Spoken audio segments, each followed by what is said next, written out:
Je voudrais, avec votre permission, saluer M. le Président de la Fédération Soninké Internationale, M. Muntara Bachili, l'ensemble des membres d'honneur, des personnes bienfaitrices, de l'ensemble des membres actifs de la Fédération Soninké Internationale, et saluer particulièrement le président du comité de pilotage, mon cher aîné Demba Doucouré, et les membres du comité d'organisation qui ont facilité et permis l'organisation de la présente activité. Il me plaît ici, avec votre permission, de saluer mon cher aîné, monsieur le ministre Abdraman Silla, président de l'association culturelle Soninké, ancien député de notre pays, qui a bien voulu honorer de sa présence la présente activité. Oui, je suis Soninké comme vous. C'est pourquoi je voudrais qu'ensemble nous saluions ici la présence de l'ensemble des chefs de canton, des chefs coutumiers et des chefs religieux qui ont voulu, de par leur présence, magnifier et soutenir cette cérémonie.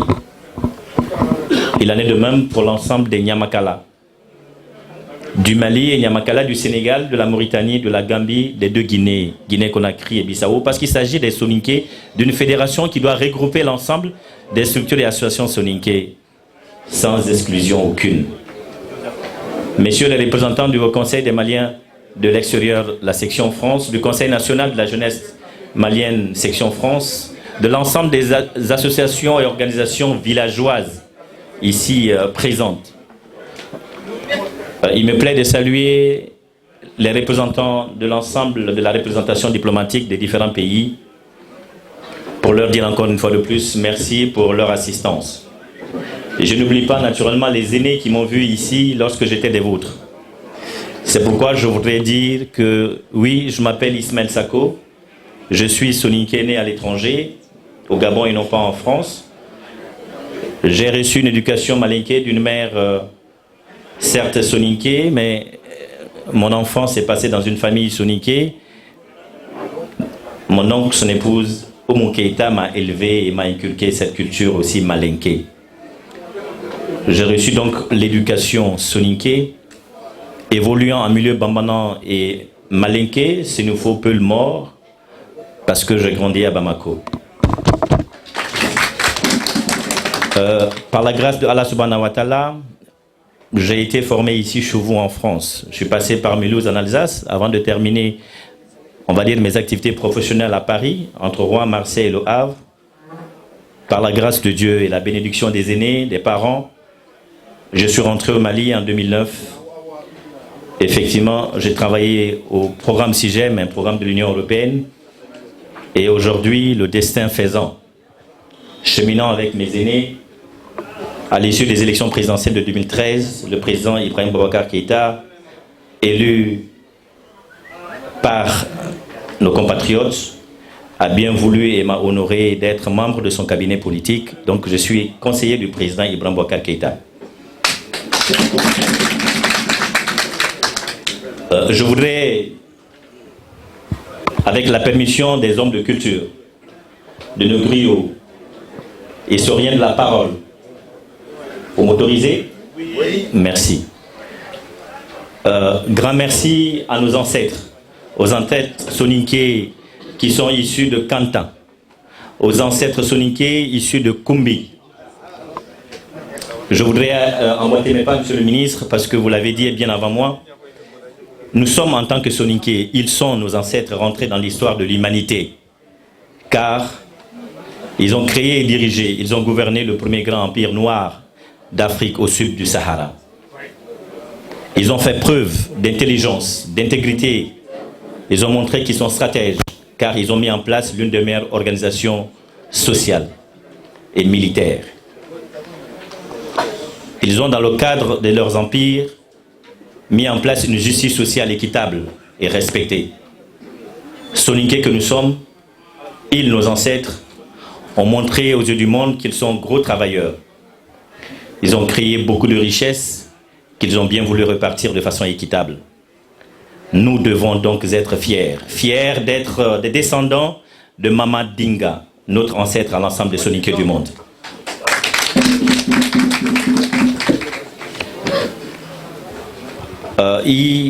À la suite, cher aîné, messieurs les griots, de la dislocation et de l'éclatement des empires soninké, nous avons malheureusement subi des conséquences drastiques, parmi lesquelles nous retenons en milieu soninké le rejet de l'enseignement et de l'école, donc de l'enseignement public. Nous sommes devenus un peuple désemparé, un peuple éparpillé et un peuple affaibli, ne disposant plus d'armée comme ce fut le temps. Un peuple culturellement peu connu. Sur le plan de l'histoire, les Soninké ont vu malheureusement son histoire, notre histoire déformée. Et de plus en plus, de nos jours, il y a une grande omission du rôle des Soninké dans la civilisation des peuples et de la civilisation du monde. Nous avons, en tant que Soninké, perdu le pouvoir, donc le gouvernail. Et malheureusement, depuis les grands empires, nous nous sommes complètement désengagés de la politique dirigeante.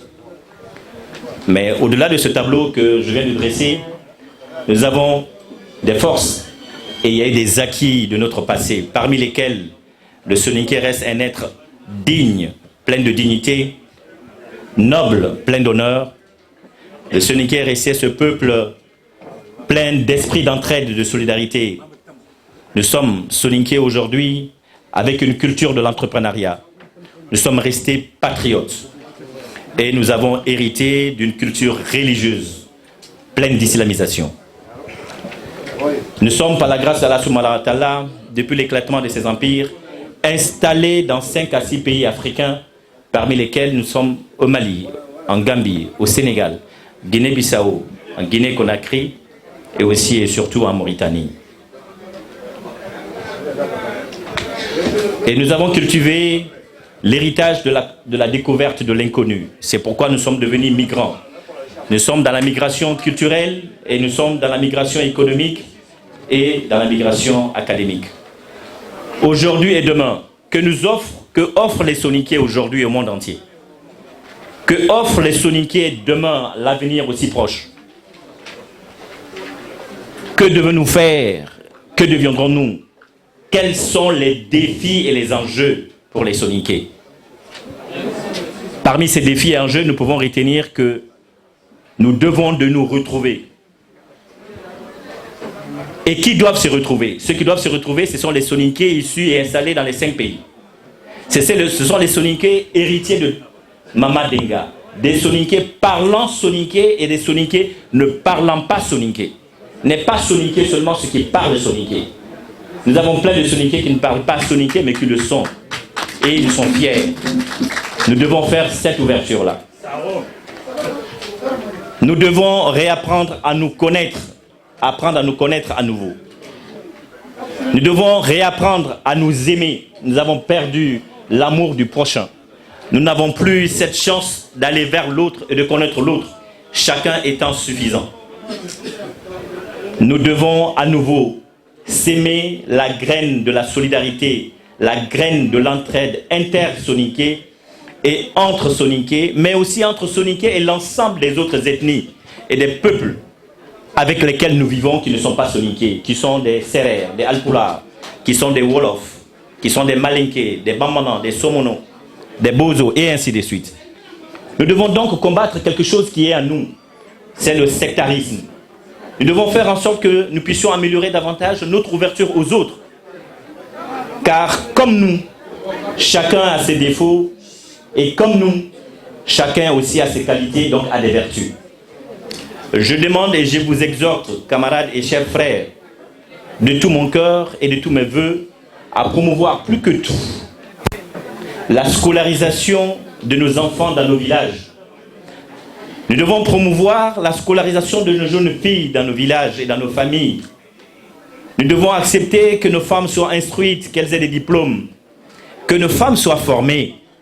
Nous devons accepter qu'elles puissent travailler ici au Mali et travailler en France et travailler en tant qu'épouses.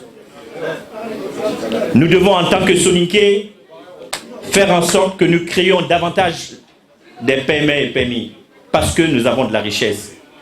Nous devons à travers nos PME et PMI créer des conditions pour que les jeunes diplômés soninké et d'ailleurs puissent être en phase avec le monde de l'entrepreneuriat pour qu'ils puissent travailler. Et qu'ils n'aillent plus à travers le sable, à travers la mer, le désert, et qu'ils ne perdent plus la vie comme des simples inconnus. Je voudrais, Maremou Soninko, héritier des grands empires, héritier des érudits, Soninké, héritier de la droiture, Soninké, héritier de la probité, Soninké, patriote, Soninké, acteur de premier plan de développement dans nos villages et communes, que sur ce plan financier. Soninké, amoureux viscéral de nos pays. Pourquoi, cher Soninké? Pourquoi laissez-vous des hommes et des femmes moins méritants vous gouverner? Lorsque vous aviez été héritier des grands empires, lorsque vous aviez été les premiers grands dirigeants du monde noir, lorsque vous avez été les premiers instruits érudits, y compris en mathématiques, pourquoi laissez-vous aujourd'hui des gens moins méritants gouverner le monde et vous gouverner? Posons-nous bien cette question. Pourquoi ne pas constituer des vrais lobbying, comme le font les Bamileke au Cameroun, comme le font les Hausa au Nigeria, comme le font les Israéliens en Europe? Pourquoi ne pas constituer de vrais lobbying avec d'autres ethnies, Bamana, Malinké et Peul, afin de constituer de vrais soutiens à ceux d'entre nous qui sont des cadres et des leaders dignes, je précise, dignes de confiance? Pourquoi? Alors, camarades Soninké, chers frères Maremou Soninko, réveillons-nous. Maremou Soninko, il est temps. Maremou Soninko, l'heure a sonné. Ngwari Maremou Soninko, Denga nous regarde. Il doit être fier de là-haut. Ensemble, avec les autres, nous pouvons construire et diriger nos pays. Garants de nos traditions, demeurons garants de nos traditions et de notre culture pour que nous puissions davantage respecter nos aînés, respecter notre culture. Nous sommes aujourd'hui en France. Pour notre pays, nous devons accepter d'être des ambassadeurs de la paix. Je vais marcher sur les pieds, les pattes-bandes de mon aîné. Je le dis parce que je l'avais écrit. Vous êtes des entrepreneurs, vous avez donc besoin d'un pays stable. Vous êtes des migrants, vous avez donc besoin de revoir nos familles, vos familles au village. Il nous faut aussi et donc un pays stable. Au-delà du fait partisan. Oui, et des manquements de nos autorités par rapport à nos droits, par rapport à certains acquis, agissons utilement, agissons en faveur de la stabilité de notre pays. Le Mali a besoin de vous. Et aujourd'hui, les plus hautes autorités de notre pays ont inscrit une dynamique, ont lancé la dynamique d'un dialogue national inclusif avec l'ensemble des compartiments de notre société. Il est temps que nous puissions davantage, parce que nous sommes acteurs de développement, y prendre part. Parce que nous avons compté hier que nous devons participer et donner notre avis. Et nous devons soutenir la stabilité de notre pays. Comment soutenir la stabilité de notre pays? C'est soutenir la stabilité des institutions. C'est constituer l'union sacrée autour du Mali. C'est accepter que nous devons à un moment donné regarder le rétroviseur depuis Mama Dinga et sauter des pans et dire que notre pays est dans un complot. Vit un complot international, vit un complot à l'interne. Si les Soninké ne prennent garde, parce que le Soninké est celui qui épouse la fille du Bamana, du Peul, et ainsi de suite, le Soninké est celui qui épouse la Gabonaise et la Camerounaise et la Française et la Japonaise, nous sommes un peu partout.